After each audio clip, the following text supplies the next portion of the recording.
Gente, é real. Eu não tô acreditando. 2020 está acabando. É real, isso está acontecendo.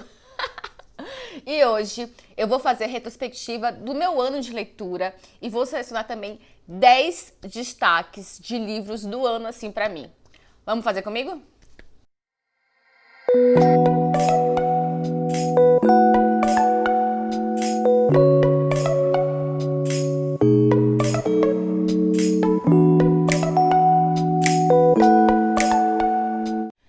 Ai, gente, eu nem acredito que esse ano maluco, louco, tá acabando. Eu não posso nem falar desse ano, que eu começo a chorar. Eu já chorei hoje de manhã, refletindo. Foi o ano em que realmente a leitura entrou como algo visceral na minha vida. Não só como um hábito, mas como uma terapia. O canal também virou uma terapia. Independente de eu ser da área de saúde ou não, pra todo mundo foi muito pesado.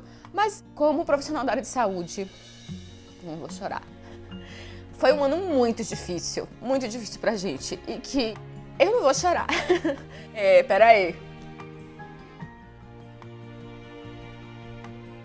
Que por alguns momentos eu fiquei desacreditada se as coisas iam acabar bem. Eu sempre tive uma relação muito íntima com a leitura.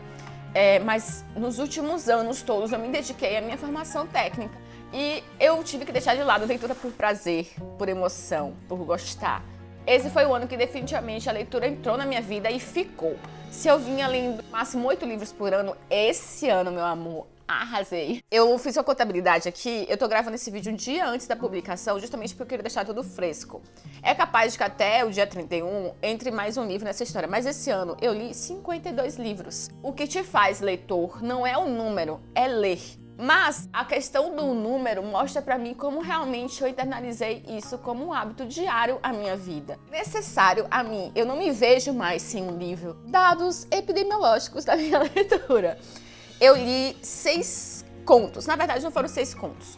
Um foi um livro de contos e outros foram 5 contos separados. Contos novela, vou dizer assim, porque teve novelas. Mas desses mais conhecidos, eu li O Alienista, do Machado de Assis, Conto de Natal. Gente, eu terminei esse livro agora. Que coisa deliciosa. Eu li 23 livros não ficção. Teve muita coisa de investimento, mas teve muita coisa sobre política, comportamento. Teve alguns livros aqui, autoajuda. E confesso que os autoajudas que eu li esse ano, eu não gostei de nenhum. Desses não ficção, 2 foram biografias. Um foi a biografia de Steve Jobs, o outro foi a biografia da Ayn Rand. Li minha primeira HQ.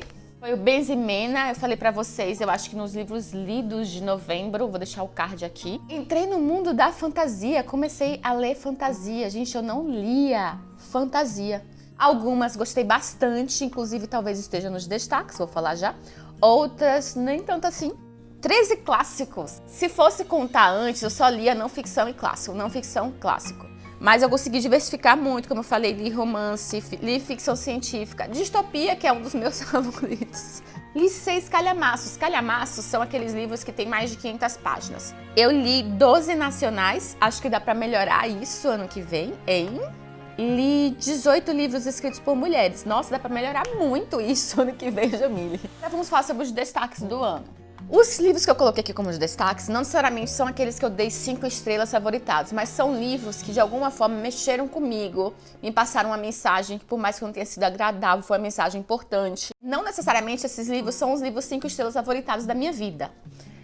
Então vamos lá, vamos começar. A Lei foi um livro escrito pelo Frédéric Bastiat em 1850. Esse livro, gente, ele fala muito sobre como a lei deve nos garantir nosso direito individual, nosso direito de ir e vir, nossa liberdade e como ela tem se transformado em um instrumento de expoliação, tirando os nossos direitos. Eu vou fazer umas 30 releituras na vida porque eu amei demais. Tem outros livros do Frédéric Bastiat que eu fiquei encantada. É um livro sobre liberdade total.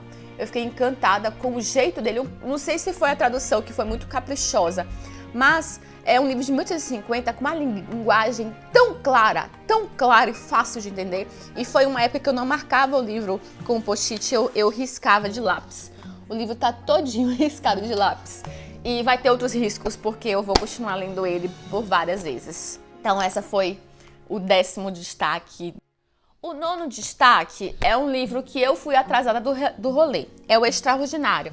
Só agora eu li esse livro e eu assisti o filme. É uma história muito fofa, é uma história infanto-juvenil. Eu diria até que é uma história mais infantil. E fala muito sobre anti-bullying, sobre empatia, sobre se pôr no lugar do outro, sobre o que a gente tem de capacidade, o que nos faz capaz. Mas é um livro que quando as pessoas perguntarem pra mim hoje qual livro que você quer ler pros seus filhos, é esse aqui, Extraordinário. Eu quero que meus filhos aprendam a lição desse livro, porque aprendendo isso eles serão crianças e adultos melhores. Então, por isso que esse livro entrou no nono destaque. Polêmica! Esse livro eu não dei 5 estrelas, eu dei 4,5 e tá aqui no destaque. Lolita, do Vladimir Nabokov. Nos livros lidos de outubro, não sei, vou deixar aqui, eu também já falei sobre esse livro, eu marquei ele inteirinho. Não é um romance, não é um livro de amor, não é um livro de homem mais velho que se apaixona por uma menina mais nova.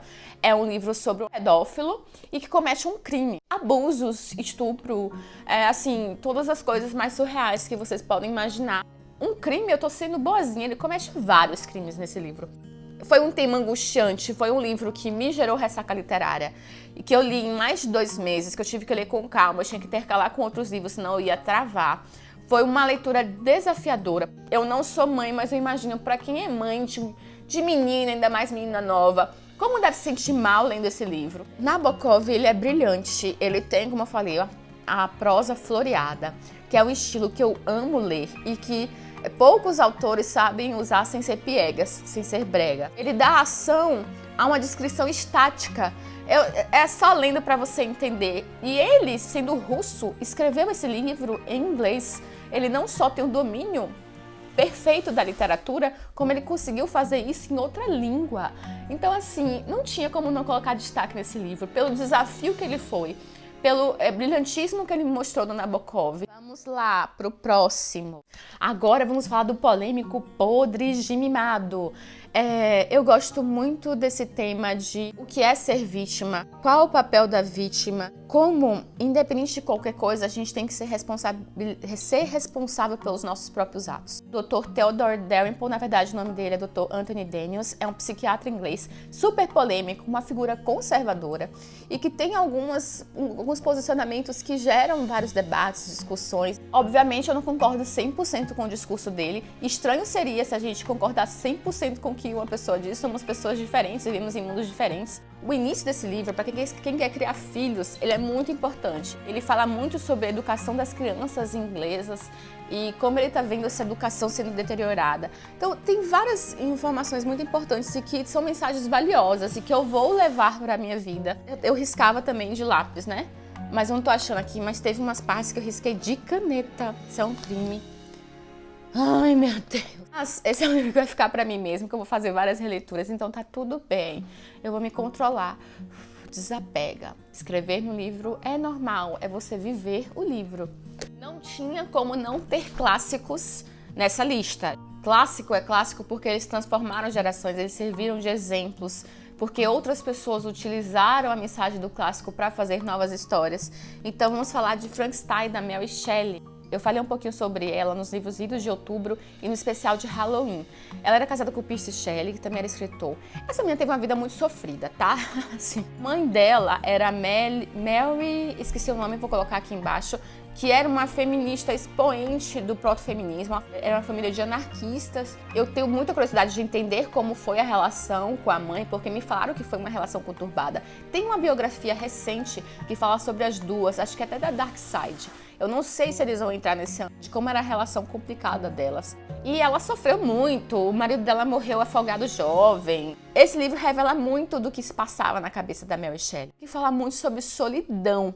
Fala também sobre vingança. São pessoas e um monstro vivendo um preâmbulo em que todos eles queriam ter, compartilhar a companhia, compartilhar algo, que eles eram muito solitários. Então, meu aniversário tá chegando, por favor, gente, a biografia da Mary Shelley, sua mãe, pode mandar. Quinto destaque, meu gênero preferido é distopia, aí junto à distopia clássica, pá, O Conto da Aya, da Margaret Atwood. Ela é uma canadense. Esse livro voltou pra hype depois da série. É muito forte. Como toda distopia, faz a gente refletir muito. A gente vai encontrar aqui uma distopia teocrática e militar, onde as mulheres perdem completamente a sua liberdade. E algumas delas são escravas, como é que eu posso dizer? Não seriam sexuais, mas são, sei lá, receptáculos. Só quem lê para entender. É um livro que eu li angustiada, em que em alguns momentos eu tive que respirar fundo, eu tive que parar para poder ganhar fôlego e continuar a leitura. Mas aqui a gente vai conhecer a Alfred, que é uma aia. Por causa da poluição, radiação, DSTs, a fertilidade reduziu muito. Algumas mulheres férteis são propriedades de famílias, poder dar filhos a essas famílias. Como mulher e tendo o sonho de um dia ser mãe, doeu ler esse livro. Não tinha como não dar 5 estrelas, não tinha como não gostar, não tinha como não estar nessa lista de destaque. Meu Deus, esse livro! Sigamos para o quarto. Ai, gente, eu e minha paixão pelas distopias. Estamos falando aqui de Admirável Mundo Novo. Eu fiz toda uma resenha desse livro e do 1974, que eu não li esse ano, eu li no ano passado. Vou deixar o card aqui. É um dos livros que eu tenho mais orgulho de ter feito. Aqui a gente vai estar na distopia científica, num mundo em que não existe mais laços, não existe mais amor, não existe tristeza ou sofrimento. Mas sofrer e se sentir desconfortável com algo faz a gente querer melhorar. E tem um personagem aqui que nos mostra como é importante sentir, ser, saber, sofrer, ter intensidade. Como a intensidade dos sentimentos também são importantes. Eu favoritei mesmo, porque é um livro que mexe com a tua cabeça. E é esse o papel da distopia, faz a gente refletir, crescer, aprender e evoluir. Agora o terceiro livro. Esse eu li no Kindle. Eu ainda não consegui dar a nota dele, porque eu acabei de ler ele hoje de manhã. Preciso maturar para dar a nota dele ainda. Mas ele com certeza ia ser meu terceiro destaque, porque eu fiquei surpreendida. The Invisible Life of Ed La Rue. Não tem tradução para o português. Vai sair ano que vem a tradução. Várias coisas me chamaram a atenção nesse livro. Primeiro, a forma da escrita da Vi Schwab tá longe de ser prosa floreada, mas ela consegue dar emoções nas palavras, assim, o jeito de escrever te transparece sentimentos. Não é simplesmente jogar informação, ela pega a informação e coloca sabor, cheiro, sentimentos na informação quando você lê. O fato de que uma fantasia trouxe para mim tantas questões filosóficas a se discutir. Começando a ler fantasia, como eu li poucas, infelizmente as que eu li esse ano não me trouxeram aprendizados, questionamentos. E essa conseguiu trazer uma discussão filosófica que para mim foi sensacional, sobre querer ter uma imortalidade para poder viver mais e conhecer mais coisas, a gana de viver, de conhecer, de viajar, de fluir, de abraçar o mundo e ver o mundo. E uma outra discussão sobre rejeição e a vontade de ser amado. E quais são os limites desse sonho ou as possibilidades reais desse sonho. Quais são as consequências que isso pode trazer pra gente. Tem um personagem aqui que eu muito me identifiquei e um que eu não me identifiquei em nada, que eu acho que considero o meu oposto. A personagem principal desse livro, a Ed La Rue, só para vocês entenderem, ela faz um pacto com um demônio num momento de desespero e ela pede por imortalidade e liberdade. E ela consegue isso, a imortalidade, mas para ter a real liberdade, ela nunca será lembrada. Ela conversa com uma pessoa, a pessoa vira as costas e volta e já não lembra quem é ela. Ela é esquecida, ela vira um fantasma na Terra. Eu fui tendo todas as angústias da Ed, eu fui vivendo tudo aquilo ali da Ed.